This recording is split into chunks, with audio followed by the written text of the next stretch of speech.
Okay, guys, back with another Portable Clint, but here's the deal. I come to Farmers Market pretty much every morning to film these, and there's such a great little community here that always supports it. And this guy is brand new to the Farmers Market. Ladies and gentlemen, Mark Haim. Look at this guy.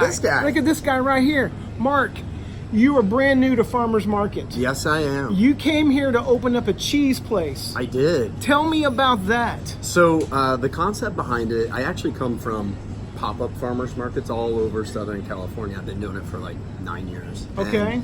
And, they approached me and said, hey, do you want to open a shop here? And I Really? thought, why not? And the concept is all California cheeses, provisions from friends that I've made along the way at farmers markets, and thought, you know, what a great opportunity to bring local artisans to the community, and it's really working. We've been really well received. It's great. Mark, do you think as one of the farmers market people knew what they needed here, and they go, you know what, we need something like a cheese place? Like how did they figure to pick you? You know, I've known a couple people behind the scenes that work here. Okay. And from the Hollywood Farmers Market, we set up shop there every Sunday.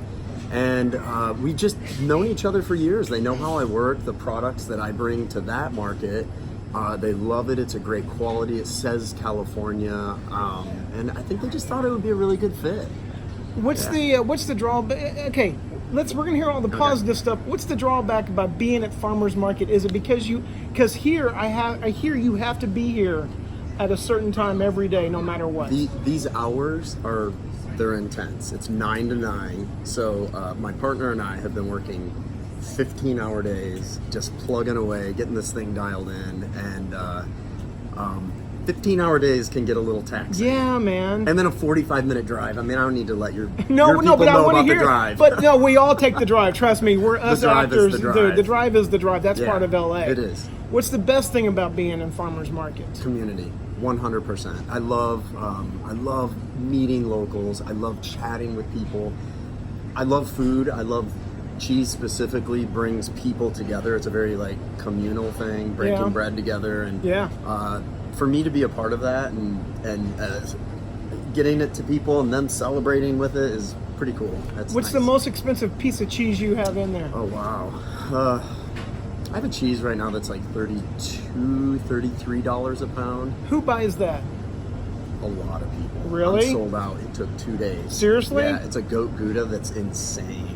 What's the least inexpensive cheese? I was gonna say better value cheese. Yeah. Okay. What is that? There you go. There you go. I would say it's I have a cheese from a farm called Spring Hill. Okay. And they have a sage cheddar, white cheddar, and those are all about 18 a pound, and that's a really good deal. But then I have a McKinley cheddar that's wicked aged, sharp, really good, and that's about 20 a pound, which is actually pretty cheap for a nice sharp cheddar. Okay, Mark, the only thing I know about cheese is I like going to Trader Joe's or to Costco and buy Dubliner's cheese. Yeah. That's my favorite cheese. Okay. Do you have anything compatible to that? Oh man. And it's those little spores that are in the cheese that get me. Little crunch. Yes. Yeah. Yes. I have a goat dry cheddar with little chunks of peppercorn and those little baby crystals. Incredible cheese. Really? You'll love it. Okay. I'll send you home with one. Oh, thank you, it's dude. a I parting appreciate gift it. for you. Nice. Look at that, guys. Look at that. Okay, 9 to 9. Okay. Every day, right? Every day except for Saturday. We close shop at 8, and every Sunday it's 10 to 7. Is this the very first time you've ever owned a brick and mortar type of establishment? Brick and mortar, yes. I always I never get to say that word. That's the reason why I chose to say that word. I say it daily. Do you really? Brick and mortar. Do you? Can I order online? Not yet. We will. So this has been kind of a soft open for us, figuring things out, what works, what doesn't. This next upcoming week or so, we're going to start doing some little grab-and-go cheese boxes. Okay. So, if you're on the go, you want to go back to the office, you're on a tour bus, whatever, we'll curate a little box for you with some crackers, some fruit. Look at this, man. Look at this. Mark, anything else I need to know about you, dude? What did you do before you got into the whole cheese business? I know you went to farmers markets, but what did you do before that? So, 2 things. One, I worked at a hotel for many years. Okay, which one? The Four Seasons on Doheny. Nice, Third. okay. And I have some dirt. I bet should you do, man. I bet you do. My favorite moment there was rubbing sunscreen on Grace Jones. Really? At the pool. Really? Pretty amazing. Why did she choose you to do don't that? know. Did she say, boy? She literally was like, and I don't know. I was a wide-eyed youngster from Michigan, straight off the bus, and she just like got me, and it was hilarious. So nice. It was great. Did you ever see Howard Stern there? I never did see Howard Stern. Because that's where he always stays when he comes. Yeah, so I did know that, and I think one of my nicest people was Judi Dench. Okay. I won't go into the nasty ones. Okay. Just, Yeah, not not really easy. worth it. Yeah. But she was lovely. She was amazing. You said you had 2 jobs. One at Four Seasons. What's the second one? Prior to that, I was an actor. Really? I was. When did you move out here to be an actor? 2001. You moved out here to be an actor. Correct. From where? From Michigan via Chicago. Okay. Let's talk about that for a second. Okay. You were an actor? Yep. When did you say, I need to start doing something different? Tell me how you decided about that. I was at an audition, and it was a good audition, and I started looking around, and I was just like, you know what? I can't do this anymore. I'm just not into it. I'm not into the business of acting. I still read plays. I loved that part of it, like having actor friends come over and we would eat cheese and really, you would really eat cheese. And you would really eat cheese. It started then. Okay. It started then. Okay. So yeah, that I just kind of realized, and I walked away from it. And there's things I miss about it. I miss the collaborating with people about a playwright and the author's intent and so you were like a and real fun actor, stuff. like a stage actor. You I wanted did to like... some stage in Chicago, and then when I got here, it was mostly commercial, television, a little bit of film. So you decide to say no more. No more. Do you look back?